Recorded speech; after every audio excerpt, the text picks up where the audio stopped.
Hi, I'm PGA member Jay Golden, and I'd like to talk about how to use a gap wedge. First, I'd like to explain what it is and why it was invented. A pitching wedge and a sand wedge were the normal two clubs in a set of golf clubs. Pitching wedge, 48 degrees. Sand wedge, 56 degrees. And that's quite a difference. There's quite a gap between those two clubs. And that's when the gap wedge was invented, which is 52 degrees. So now you go from 48 to 48, 52, 56.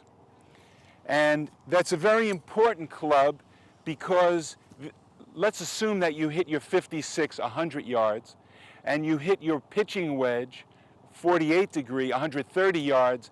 That's a 30-yard gap. The gap wedge, right in between, is 115 yards, approximately, depending on the golfer.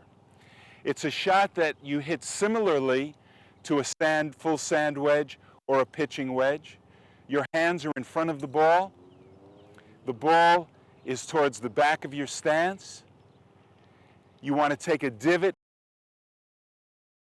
and you want to take a full golf swing with this club, just like you would a full sand wedge, a full pitching wedge, and a full gap wedge.